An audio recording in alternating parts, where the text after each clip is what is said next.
Ang susunod na programa ay rated PG. Patnubay at gabay ng magulang ay kailangan sa mga batang manonood.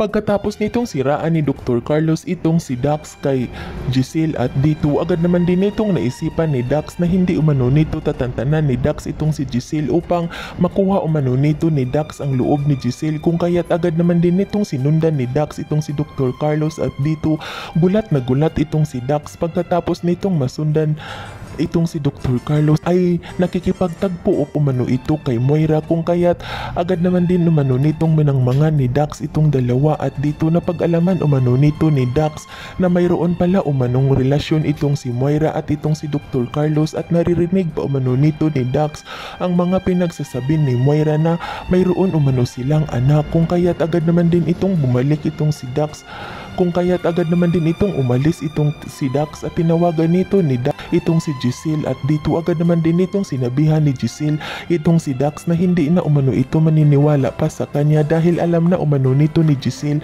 na pira lang umano ang hinahabol nito at dito agad naman din itong sinabihan ni Dax itong si Giselle na kung maniniwala umano ito kay Dr. Carlos ay kawawang kawawa umano itong si Giselle dahil napag-alaman umano nito ni Dax na mayroon umanong tinatagong sikrito itong si Dr. Carlos sa kanila, kung kaya't agad naman din itong sinabihan ni Giselle kung mayroon ba umano itong sapat na ebidensya itong si Dax na magpapatunay na mayroon umanong tinatagong sikrito itong si Dr. Carlos sa kanila at dito agad naman din itong sinabihan ni Dax itong si Giselle na pumunta umano ito sa kanya dahil ipapakita umano nito ni Dax ang ebidensya na nagpapatunay na mayroon umanong tinatagong sikrito itong si Moira at itong si Dr. Carlos, kung kaya't agad naman din itong pinuntahan ni Giselle itong si Dax at dito nang makarating na itong si Giselle ay agad naman din itong nilapitan ni Dax at agad nitong inabot ni Dax kay Giselle ang kanyang cellphone at sinabihan nito ni Dax na nasa kanyang cellphone umano ang ebidensya na magpapatunay na nagsasabi umano ng totoo itong si Dax, kung kaya't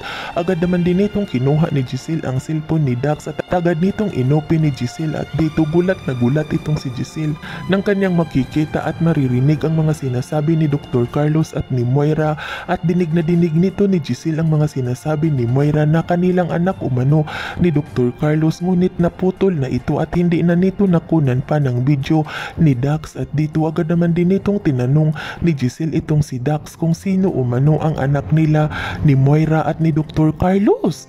At dito agad naman din itong sinabihan ni Dax itong si Giselle na naniniwala na pala umano ito sa kanya na may relasyon umano itong si Moira at si Dr. Carlos. Handa umano nitong alamin ni Dax kung sino umano ang anak ni Moira at ni Dr. Carlos kapalit umano ng malaking halagang pira at dito agad naman din itong sinunggaban ni Giselle ang mga sinasabi ni Dax, kung kaya't tuwang-tuwa naman din itong si Dax at agad nitong sinabi ni Dax kay Giselle na hindi umano siya magsisisi dahil gagawin umano nito ni Dax ang lahat-lahat upang malaman umano niya kung sino umano ang anak ni Moira at ni Dr. Carlos. Yan ay ating aabangan sa susunod pa na pangyayari sa kaganapang ito ng abot kamay na pangarap.